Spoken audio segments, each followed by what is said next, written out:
আজ তোমাদের বলবো এক দিদি ও তার ভাইয়ের বুদ্ধির গল্প। ওই যে দেখা যাচ্ছে তালপুকুর গ্রাম, ওই গ্রামের শেষ প্রান্তে বাস করে দিদি পিঙ্কি ও তার ভাই পুপাই। সেই ছোটবেলায় বাবা মাকে হারিয়ে ওরা ঠাকুমার সাথে এই গ্রামেই বাস করে। পিঙ্কি ও পুপাইয়ের ঠাকুমা কাগজের ঠোঙা বানিয়ে সেগুলো হাটে বিক্রি করে সংসার চালায়। আতা গাছে তোতা পাখি, ডালিম গাছে মৌ, এত ডাকি তবু কথা কও না কেন বউ? আমাদের ছোট নদী চলে আঁকে বাঁকে, বৈশাখ মাসে তার হাঁটু জল থাকে। উফ, ঠাকুমা, ও ঠাকুমা দেখো না। কি হলো রে, চেঁচাচ্ছিস কেন? দেখো না ঠাকুমা, ভাই আমাকে পড়তে দিচ্ছে না। দাদু ভাই দুষ্টুমি হচ্ছে। দেখো না ঠাকুমা, দিদিকে কখন থেকে বলছি একটা গল্প শোনাতে, কিন্তু দিদি শোনাচ্ছেই না। তুমি একটা গল্প শোনাও না ঠাকুমা।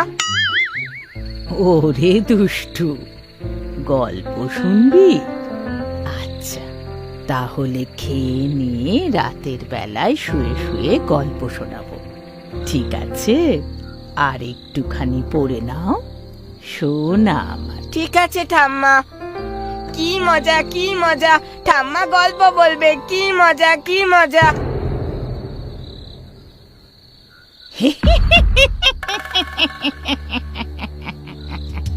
পুপাই পিঙ্কিদের বাড়ির পাশে ছিল এক মস্ত বড় তাল গাছ, আর সেই গাছে থাকতো এক বুড়ি পেতনি।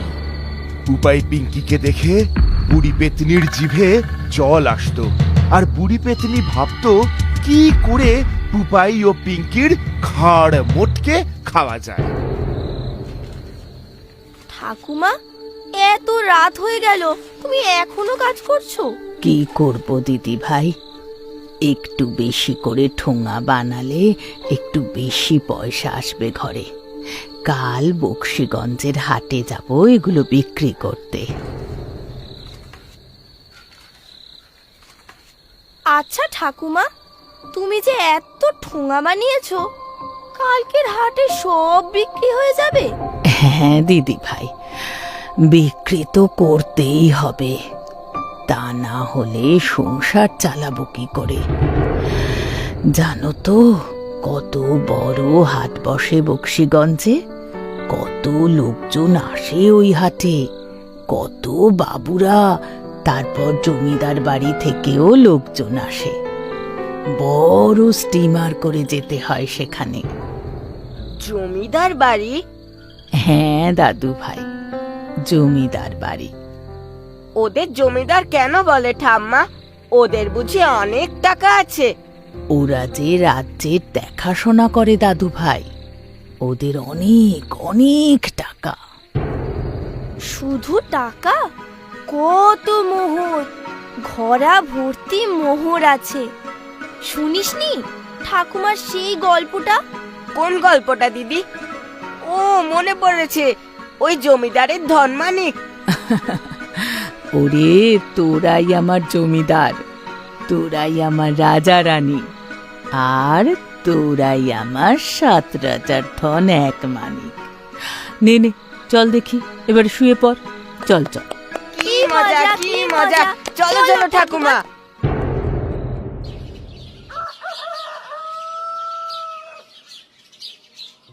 ওই অজগর আসছে তেরে, আয় আমটি আমি খাবো পেরে। ওই অজগর আসছে তেরে, আয় আমটি আমি খাবো পেরে। আহ, চুপ করবি এবার? চুপ করব কেন? আমি তো বই পড়ছি। চুপ করলে বই পড়বো কি করে? তুই এত জোরে জোরে পড়লে আমি লিখবো কি করে শুনি? ওরে বাবা রে বাবা, কি হলো কি? এত চিৎকার কিসের? সকাল থেকেই আবার শুরু করে দিলি তোরা? দেখো না ঠাম্মা, ভাই আমাকে লিখতেই দিচ্ছে না। থাক থাক, অনেক হয়েছে। আমার কথাটা এবার মন দিয়ে শোন। কি কথা ঠাম্মা? শোন, আমি হাটে যাচ্ছি, আর তোরা ভালো ছেলে মেয়ের মতো মিলেমিশে থাকবি কিন্তু। এত সকালে তুমি হাটে যাচ্ছ কেন ঠাম্মা? ওরে, এত কষ্ট করে ঠোঙা বানিয়েছি, সকাল সকাল হাটে না গেলে যে বিক্রি হবে না সেগুলো। ও, কিন্তু ঠাম্মা তুমি কখন আসবে? সে কি এত আগে থেকে বলতে পারি দাদু ভাই? তবে শোন, তোরা কিন্তু লক্ষ্মীটি হয়ে থাকবি। আর হ্যাঁ, রান্নাঘরে খাবার রাখা আছে, দুপুরে খেয়ে নিবি তোরা, কেমন? আমি রাতে এসে রান্না করব। ঠিক আছে ঠাম্মা, তুমি কোনো চিন্তা করো না, আমরা দুই ভাই বোন লক্ষ্মীটি হয়ে থাকবো। আচ্ছা, আমি আসছি, তোরা দরজাটা দিয়ে দে। তবে হ্যাঁ, আমি ছাড়া কিন্তু কাউকে দরজা খুলে দিবি না। ঠিক আছে ঠাম্মা, তুমি যাও। আচ্ছা, বেশ। টাটা।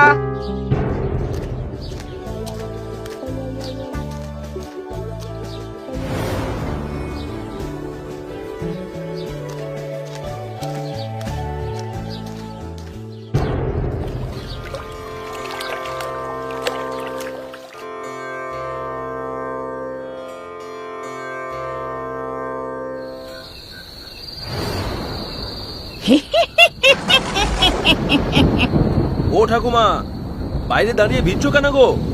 ঘরের ভিতরে এসে দাঁড়াও। আরে এই বৃষ্টি অত সহজে থামবার নয় গো। সে কি গো বাবা, বাড়িতে আমাকে ফিরতেই হবে। ঘরে আমার দাদু ভাই দিদি ভাই দুজনেই একা আছে। আরে রেডিওতে তো বলছিল কাল বৈশাখী ঝড় আসবে। ঠাকুমা, এই ঝড় জলে আর কোথাও যেও না যেন। সে কি, এ কি বলছো তুমি? কচি কচি দুটো ছেলে মেয়ে আমার পথ চেয়ে বসে থাকবে? তাই তো বলছি ঠাকুমা, নাতি নাতনির কাছে ফিরে যেতে হলে এই রাতটুকু কষ্ট করে এখানে থেকে যাও, কাল খুব ভোরে চলে যাও। এই যদি ঠাকুরের ইচ্ছে থাকে তবে তাই হোক। হে ঠাকুর, আমার কচি বাচ্চা দুটোকে দেখো ঠাকুর, দেখো বাচ্চা দুটোকে দেখো।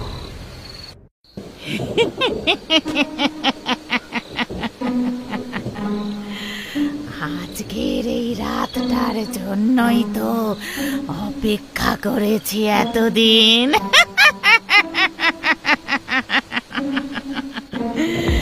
এতদিনে ওই কচি কচি বাচ্চা দুটোকে একা পেয়েছি। আমি ওদের ঠাকুমার মতো সেজে ওদের কাছে যাব, আর ওরা বুঝতেও পারবে না।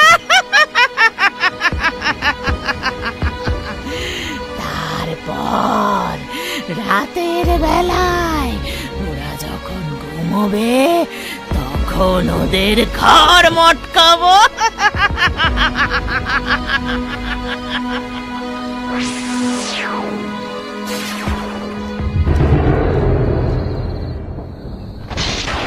কি রে দিদি, ঠাম্মা তো এখনো এলো না। কি করে আসবে ভাই? বাইরে দেখ কত বৃষ্টি হচ্ছে। আমার যে খুব ভয় করছে দিদি। আমারও খুব ভয় করছে রে ভাই, বাইরে কি জোরে জোরে বাজ পড়ছে। ঠাম্মা না এলে আমাদের কি হবে রে দিদি? কাঁদিস না কাঁদিস না, চুপ কর ভাই, এসব কথা বলতে নেই। ঠাম্মা বলেছে না আমাদের লক্ষ্মী হয়ে থাকতে। চুপ কর ভাই, চুপ কর। ওরে দাদু ভাই দিদি ভাই, দরজাটা খোল। কোথায় তোরা? আমি তোদের ঠাম্মা, দরজাটা খোল। বাইরে বৃষ্টিতে আর কতক্ষণ দাঁড়িয়ে থাকবো রে? দিদি, ঠাম্মা এসে গেছে। হ্যাঁ রে ভাই, ঠাম্মা চলে এসেছে। দেখলি তো, শুধু শুধু ভয় পাচ্ছি। চল দরজাটা খুলি। কি মজা, কি মজা, ঠাম্মা চলে এসেছে, ঠাম্মা চলে এসেছে। এবার চুপ কর। জানো ঠাম্মা, ভাই কি যে ভয় পেয়েছিল। ভয়? কিসের ভয়? বারে, ভয় পাবো না। বাইরে কেমন গুরুম গুরুম করে বাজ পড়ছিল যে, আর কত জোরে জোরে বৃষ্টি হচ্ছে বলো তো ঠাম্মা। ওহো, এই ব্যাপার? তা ভয়ের কি আছে, অনেক রাত হয়ে গেছে তো, যা এবারে তোরা ঘুমিয়ে পড়। ঘুমিয়ে পড়বো কি গো ঠাম্মা? খাবো না? আমাদের তো খুব খিদে পেয়েছে। খিদে তো আমারও পেয়েছে, চোখের সামনে তোদের দেখছি আর জীব আমার লক লক করছে রে। কি গো ঠাম্মা, তোমার আবার কি হলো? কথা বলছো না কেন? ও ঠিকই তো আমার যে একদম খেয়াল নেই। তোরা তো খাবি, দাঁড়া। হ্যাঁ ঠাম্মা, খুব খিদে পেয়েছে, তুমি তাড়াতাড়ি রান্নাটা চাপাও। রান্না চাপাবো মানে? রান্না নেই নাকি? ও মা, রান্না হবে কোথা থেকে ঠাম্মা? তুমি তো কোন সকালে বেরিয়ে গেলে। রাতের খাবার ছিল, সেটাই তো আমি আর ভাই দুপুরে খেয়েছি। আর তুমি তো বলে গেলে যে রাতে এসে রান্না করবে, এর মধ্যে ভুলে গেলে। ও হ্যাঁ, তাই তো। দাঁড়া, আমি রান্নার জোগাড় করি। দিদি আমার কি হয়েছে রে? কেমন যেন অন্যরকম লাগছে। ঠিক বলেছিস ভাই, আমিও তো সেটাই ভাবছি রে। কোথায় ভাবছি ছেলে মেয়ে দুটোকে তাড়াতাড়ি ঘুম পাড়িয়ে আইস করে ঘর মোটকে কোড়মড় করে খাবো, তা না, এরা এখন আমাকে দিয়ে রান্না করাতে বসলো। কি যে করি দেখি, উনুনটা ধরাই। ও মা, ঘরে তো একটাও কাঠ নেই, কি করি এখন? এ বাবা, কি হয়েছে দিদি?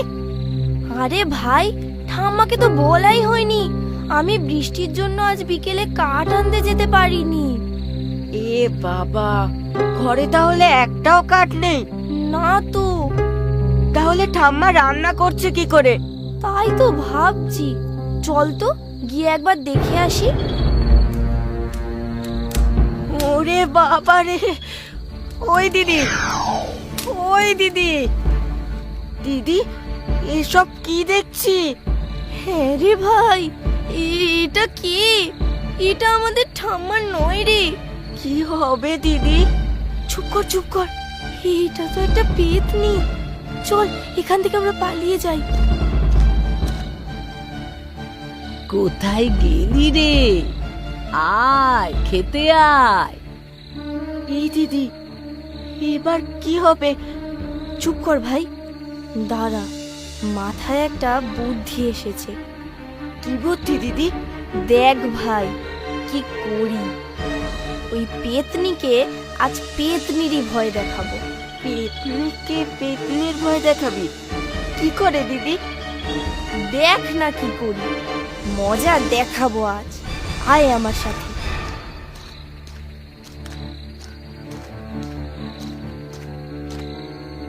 কি রে, খাবার নিয়ে কতক্ষণ বসে থাকবো বলতো? আয় নে, খাবারটা খেয়ে নে। ঠাম্মা, একটা জিনিস দেখবে? কি জিনিস? এটা একটা জাদুর আয়না, যার মধ্যে আমাদের এক বন্ধু আছে। কই রে দেখি।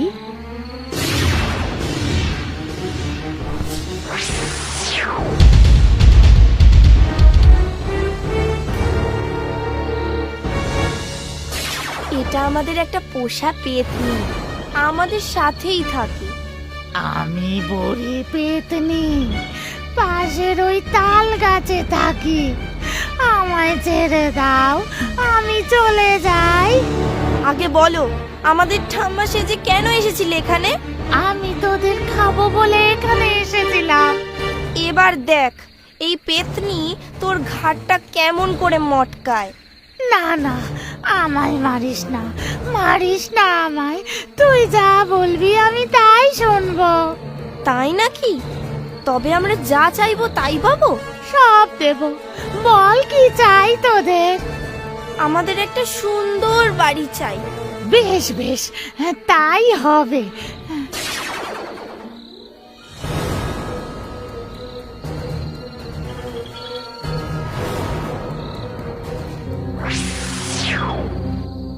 এবার আমাদের সুন্দর সুন্দর জামা কাপড় চাই, বেশ বেশ তাই হবে।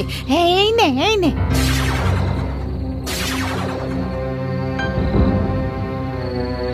আমাদের খুব খিদে পেয়েছে, আমাদের অনেক অনেক খাবার দাও। কি মজা কি মজা, কত খাবার চলে এসেছে। এবার তবে দাও দেখি মোহর। ওই জমিদার বাড়িতে যেমন মোহর থাকে তেমন ঘরা ঘরা মোহর। বেশ তাই হবে। এই নে। এবার তোরা আমাকে ছেড়ে দে, আমি আর কখনো এখানে আসবো না। মনে থাকবে তো? হ্যাঁ মনে থাকবে। তাহলে ওই তাল গাছেও কিন্তু আর থাকা যাবে না, না হলে আমাদের এই পেতনিটাকে আবার ছেড়ে দেব, তখন ঘাড় মোটকে দেবে। না না না না না, আমি আর থাকবো না, আমি অনেক দূরে চলে যাব।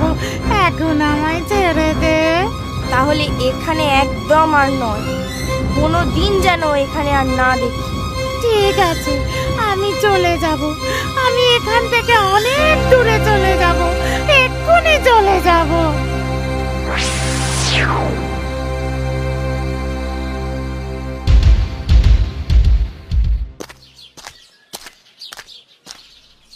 এ কি, আমাদের বাড়ি কোথায় গেল? এটা আবার কার বাড়ি? তবে কি আমাদের বাড়ি কাল রাতের ঝড়ে উড়ে চলে গেল? কিন্তু আমার দাদু ভাই, দিদি ভাই, দাদু ভাই, দিদি ভাই, কোথায় গেলি রে? এ ভগবান, এ আমার কি হলো? আমার এই সর্বনাশ কি করে হলো?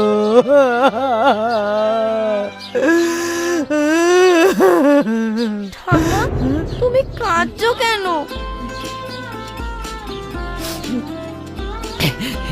এ কি, এই আমি কি দেখছি? হ্যাঁ, এই সব কি করে হলো রে? ও বাবা, সে অনেক কাণ্ড, সব বলবো, আগে ঘরে চলো তারপর।